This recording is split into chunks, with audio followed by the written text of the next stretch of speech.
biasa disebut dengan SLKI.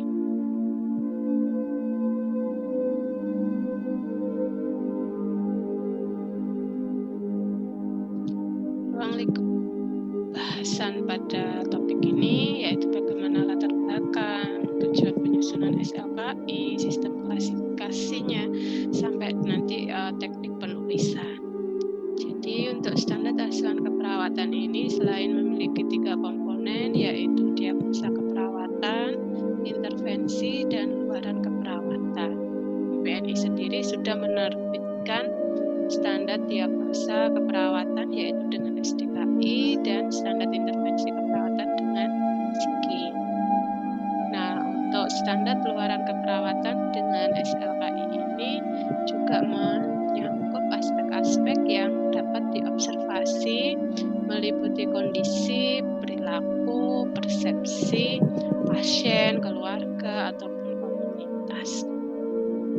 Sehingga hasil akhir dari intervensi keperawatan ini terdiri atas indikator-indikator atau kriteria hasil dari pemulihan masalah yang ada.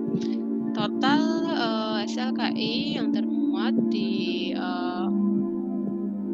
PPNI ini adalah 139 SLKI dengan penetapan prinsip SMART, yaitu spesifik, measurable, attainable, realistic, dan time.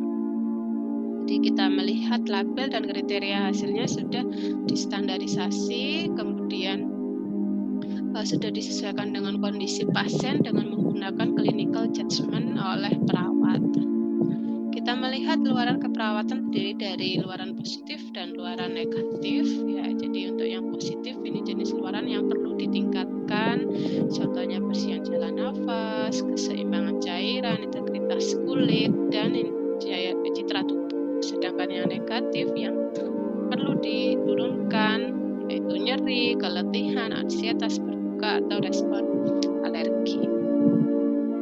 Komponen luaran keperawatan sendiri ada label yang berupa kata kunci informasi luaran dengan ekspektasi meningkat, menurun, atau membaik, dan kriteria hasil yang dapat diukur dan diamati dengan pencapaian hasil intervensi menggunakan skor 1-5, terutama pada pendokumentasian yang computer-based documentation.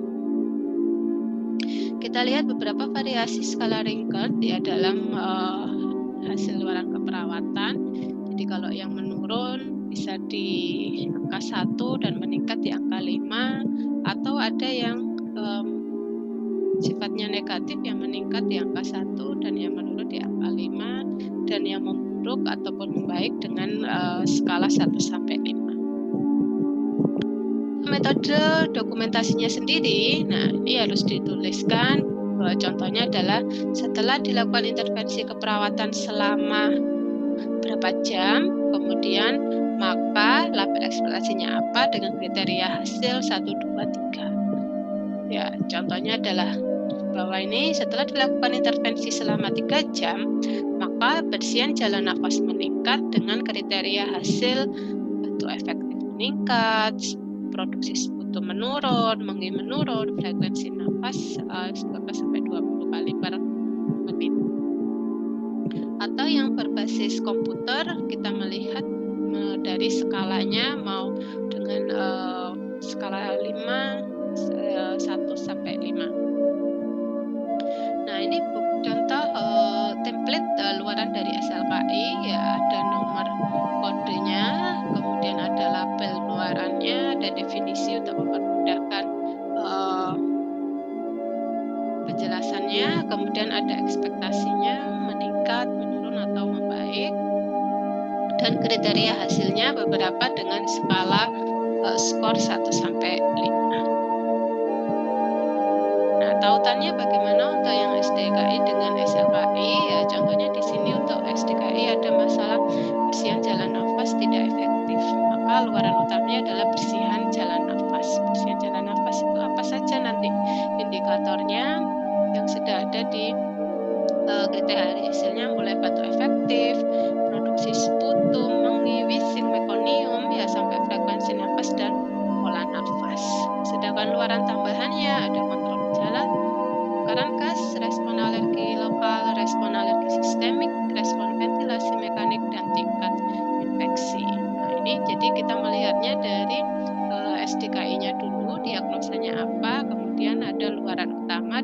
tambahannya apa. Lalu untuk teknik penulisannya bagaimana? Ya, untuk penulisan luaran keperawatan, label luarannya adalah menggunakan kata benda terdiri dari beberapa kata, 1 sampai dengan 4 kata sesuai dengan label luaran keperawatannya. Bersihan jalan nafas, curah jantung, contohnya status cairan, citra tubuh ataupun harga diri. Lalu untuk penulisan lanjutannya bagaimana? Ya, untuk bersihan jalan nafas meningkat, ya. Eliminasi fekal meningkat, fungsi seksual meningkat, harga diri membaik. Ya, jadi sesuai dengan ekspektasinya, label masalahnya apa, ekspektasinya apa.